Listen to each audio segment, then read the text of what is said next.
മഴതോറും മുൻപേ സീരിയലിന്റെ latest episode review ആണ് പറയുന്നത്. അങ്ങനെ അലീന ശരണ്യയുടെ ആകെ തകർന്നുപോയ മനസ്സിനെ ഒന്ന് ഉഷാറാക്കിയെടുക്കാൻ നോക്കുന്നുണ്ട്. നാട്ടുകാരെ ഫേസ് ചെയ്യാനും പേടിയും മടിയും ഒക്കെ മാറ്റാനായിട്ട് അവൾ ശരണ്യയും കൂട്ടിയിട്ട് പുറത്തേക്ക് ഇറങ്ങി. റോഡിലൂടെ നടക്കുമ്പോൾ അവരൊക്കെ ഒന്ന് നോക്കുന്നുണ്ട്. ചിലരൊക്കെ എന്തോ പിറുപിറുക്കുന്നുണ്ട്. പക്ഷേ അലീന നൽകുന്ന ആ ഒരു ധൈര്യത്തിൽ ശരണ്യ അവളുടെ കൈ മുറുകെ പിടിച്ചുകൊണ്ട് അമ്പലത്തിലേക്ക് തന്നെ നടന്നു. അമ്പലത്തിൽ കയറി തൊഴുതു കഴിഞ്ഞപ്പോൾ ശരണ്യയുടെ മനസ്സിന് ഒരു വലിയ ആശ്വാസം തോന്നി. അന്നേരം അലീന പതിയെ അവളുടെ അരികിലേക്ക് ചെന്ന് നിന്നിട്ട് പറഞ്ഞു, മോളെ, നിനക്കൊരു ധൈര്യം തരാനും നിന്നെ പഴയ ജീവിതത്തിലേക്ക് തിരിച്ചു കൊണ്ടുവരാൻ വേണ്ടിയിട്ടാണ് ഞാൻ ഇവിടെ വന്നത്. ഞാനും അനാഥയായി വളർന്നതാണ്. സ്നേഹമുള്ള ഒരുപാട് പേരുടെ ഇടയിലാണ് ഞാൻ വളർന്നത്. നിന്നെപ്പോലെ ജീവിതത്തിൽ വലിയ തകർച്ചകൾ ഉണ്ടായിട്ടുള്ള പെൺകുട്ടികളെ എനിക്ക് സഹായിക്കാൻ പറ്റിയിട്ടുണ്ട്. ആ ഒരു ഉറപ്പിലാണ് ഞാൻ നിന്റെ അടുത്തേക്ക് വന്നത്. ഈ സമയത്തെന്നെ കൂടെ നിൽക്കുന്ന ആരും ഉണ്ടാവില്ലെന്ന് എനിക്കറിയാമായിരുന്നു. ഇനി നീ ഇങ്ങനെ റൂമിൽ അടച്ചിരിക്കരുത്. തല ഉയർത്തി തന്നെ നടക്കണം. നീ ഒരു തെറ്റും ചെയ്തിട്ടില്ലല്ലോ. പിന്നെ നീ എന്തിനാ ഇങ്ങനെ ആൾക്കാരെ പേടിക്കുന്നത് എന്നും. അമ്പലത്തിൽ നീ വരണം. അമ്മയും ഓമനക്കുട്ടനെയും ഒക്കെ കൂട്ടി വരണം. നിന്റെ സങ്കടങ്ങളെല്ലാം തന്നെ നീ ദൈവത്തോട് പറയണം. നല്ലപോലെ പഠിച്ച് ജോലി വാങ്ങിച്ച് സമൂഹത്തിൽ മാന്യമായിട്ട് തന്നെ ജീവിച്ച് കാണിക്കണം. നീ പീഡിപ്പിക്കപ്പെട്ടവളല്ല, മറിച്ച് പൊരുതി ജീവിച്ചവളാവണം. നിന്റെ ജീവിതം നിന്റെ കയ്യിലാണ്. ശരണ്യ അലീന പറയുന്നത് ഓരോന്നും വളരെ ശ്രദ്ധയോടെ തന്നെ കേട്ടു നിന്നു.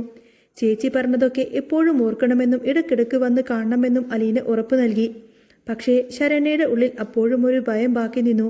പോലീസുകാരെയും സ്കൂളിലെ കൂട്ടുകാരെയും ഒക്കെ എങ്ങനെ താൻ നേരിടുമെന്നതായിരുന്നു അവളുടെ വിഷമം. ആൾക്കാരുടെ പരിഹാസം അധിക നാൾ ഉണ്ടാവില്ല എന്നും പുതിയ വാർത്തകൾ വരുമ്പോൾ ഇതൊക്കെ അവർ മറക്കുമെന്നും അലീന അവളെ പറഞ്ഞ് ആശ്വസിപ്പിച്ചു.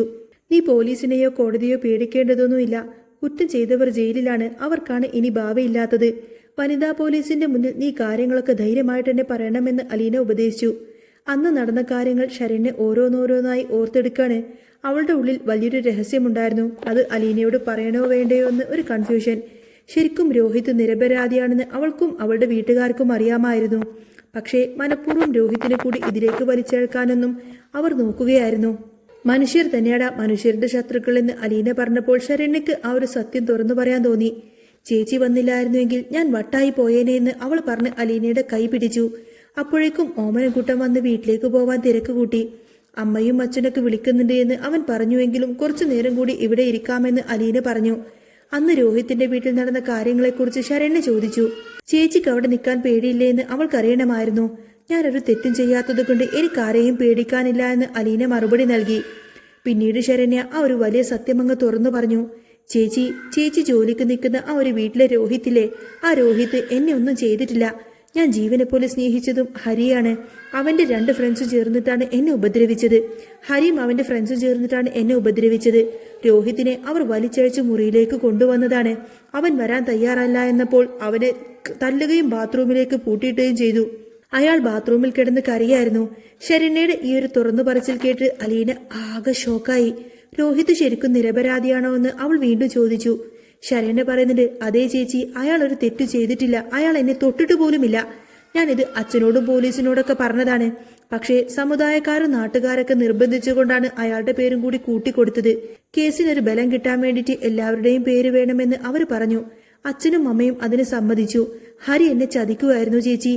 അവന്റെ കൂട്ടുകാർക്ക് മുന്നിൽ അവൻ എന്നെ കാഴ്ചവെച്ചു. അവൻ എനിക്ക് ഒരിക്കലും ക്ഷമിക്കാൻ പറ്റില്ല. ശരണ്യ സങ്കടത്തോടെ കാര്യങ്ങളെല്ലാം തന്നെ അലീനയോട് വിവരിച്ചു. തിരിച്ച് വീട്ടിലേക്കെത്തിയ അലീന ആകെ അസ്വസ്ഥയായിരുന്നു. ബാലചന്ദ്രനോട് ഈ കാര്യം പറയണോ വേണ്ടയോ എന്ന ചിന്തയിലായിരുന്നു അവള്. വീട്ടിലേക്കെത്തിയ ബബിത പതിവ് പോലെ തന്നെ ദേഷ്യത്തിലായിരുന്നു.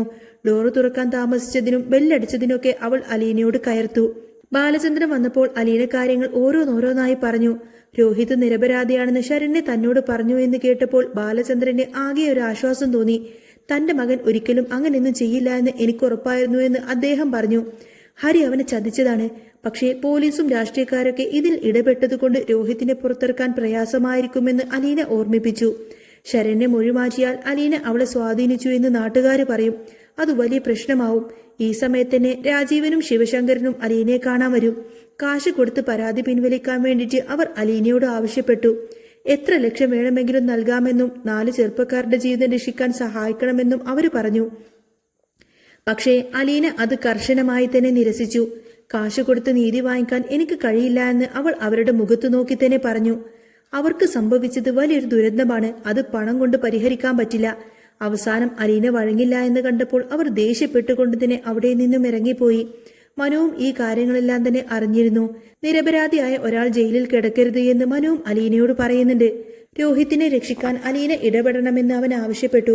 പക്ഷേ താൻ ചെന്ന് പറഞ്ഞാൽ അതൊരു തെറ്റായി വ്യാഖ്യാനിക്കപ്പെടുമെന്ന് അലീന ഭയന്നു. അവസാനം മനുവിന്റെയും ബാലചന്ദ്രന്റെയും ഒക്കെ നിർബന്ധത്തിന് വഴങ്ങിക്കൊണ്ട് തന്നെ അലീന വീണ്ടും ശരണ്യയെ കാണാൻ പോയി. കോടതിയിൽ ഹാജരാകുമ്പോൾ സത്യം വിളിച്ചു പറയണമെന്ന് അലീന ശരണ്യയോട് ആവശ്യപ്പെട്ടു. ആരെയും പേടിക്കാതെ രോഹിത് നിരപരാധിയാണെന്ന് ജഡ്ജിയുടെ മുന്നിൽ വെച്ച് പറയണം. അങ്ങനെ ചെയ്താൽ മാത്രമേ അവനെ രക്ഷിക്കാൻ പറ്റൂ. പക്ഷേ അത് ഞാൻ പറഞ്ഞു തന്നതാണെന്ന് ആരോടും പറയരുത് എന്നും അലീന ഓർമ്മിപ്പിച്ചു. ശരണ്യയുടെ വീട്ടിൽ പോലീസുകാർ വന്നു 4 പേരെയും പ്രതികളാണെന്ന് തന്നെ പറയണമെന്ന് സമ്മർദ്ദം ചെലുത്തുന്നുണ്ടായിരുന്നു. സമുദായക്കാരും അവളെ ഉപദേശിച്ചു. പക്ഷേ ശരണ്യയുടെ മനസ്സിൽ അലീന നൽകിയ ആ ഒരു ധൈര്യമുണ്ടായിരുന്നു. കോടതി മുറിയിൽ എല്ലാവരും കൂട്ടിരിക്കുന്ന ആ ഒരു സമയം ജനങ്ങളൊക്കെ തിങ്ങി നിറഞ്ഞു നിൽക്കുന്ന കോടതി വളപ്പിൽ ശരണ്യ സാക്ഷിമരത്തിൽ നിന്നു. അലീന അവിടെ ഉണ്ടോ എന്ന് അവൾ ആദ്യം തന്നെ നോക്കി. വക്കീലിന്റെ ചോദ്യങ്ങൾക്ക് മറുപടിയായി ശരണ്യ പറഞ്ഞു, രോഹിത് എന്നെ ഒന്നും ചെയ്തിട്ടില്ല. അവൻ എന്നെ തൊട്ടിട്ട് പോലുമില്ല. അയാൾ നിരപരാധിയാണ്. ഹരിയും കൂട്ടുകാരും ചേർന്നുകൊണ്ട് അയാളെ ചതിച്ചതാണ്. അത് കേട്ട് ജഡ്ജി അത്ഭുതത്തോടുകൂടെ ചോദിച്ചുവെങ്കിലും അവൾ തന്റെ വാക്കുകളിൽ തന്നെ ഉറച്ചു നിന്നു. പോലീസും സമുദായക്കാരും നിർബന്ധിച്ചതുകൊണ്ടാണ് താൻ ആദ്യം അയാളുടെ പേര് പറഞ്ഞത് എന്ന് ശരണ്യ വെളിപ്പെടുത്തി. അങ്ങനെ കോടതി വിധി വന്നു. രോഹിത്തിനെ നിരപരാധിയായി കണ്ട് വിട്ടയച്ചു. ഹരിക്കും മറ്റ് 2 പേർക്കും 10 വർഷം കഠിന തടവും പിഴയും ശിക്ഷയും ഒക്കെ വിധിച്ചു.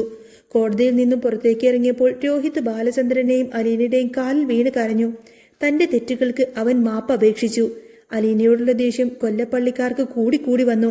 അവൾ വിചാരിച്ചിട്ടുണ്ടെങ്കിൽ ഹരിയെയും രക്ഷിക്കാമായിരുന്നു എന്ന് കമലയും കൂട്ടുകാരും പറഞ്ഞു. പക്ഷേ വൈജയന്തിയുടെ അഹങ്കാരത്തിന് അപ്പോഴും ഒട്ടും തന്നെ കുറവൊന്നും തന്നെ ഉണ്ടായിരുന്നില്ല.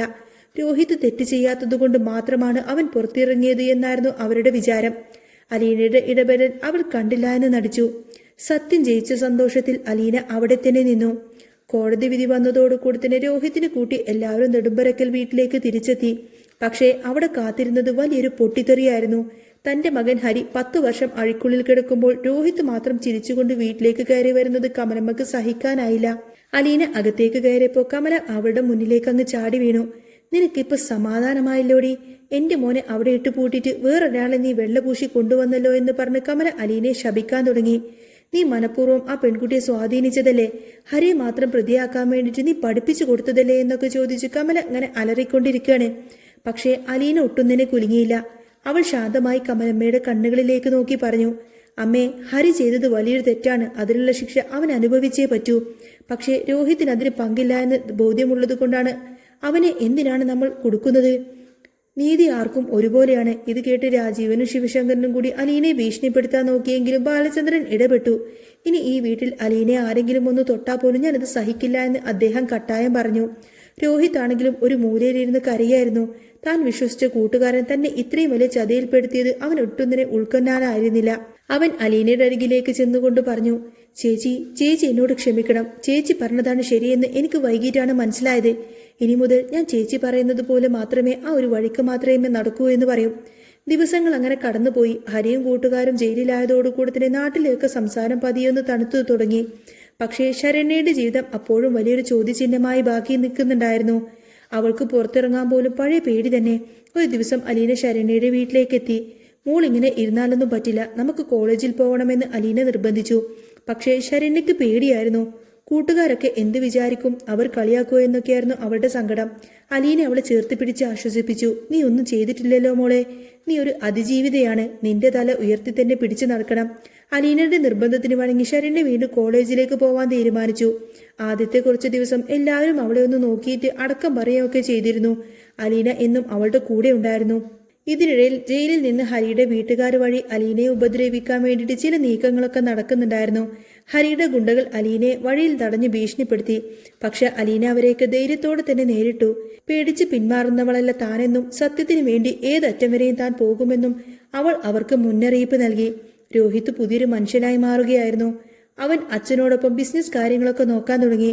വൈജയന്തിക്ക് അപ്പോഴും അലീനയോടുള്ള കലിപ്പ് മാറിയിരുന്നില്ലെങ്കിലും രോഹിത് നന്നായി വരുന്നത് കണ്ടപ്പോൾ അവൾ പതിയെ മൗനം പാലിച്ചു. ശരണ്യ പഠിച്ച് മിടുക്കിയായി പരീക്ഷകളിലൊക്കെ ജയിച്ചു തുടങ്ങി. അവളുടെ മുഖത്ത് ആ ഒരു പഴയ ചിരി തിരിച്ചു വന്നു.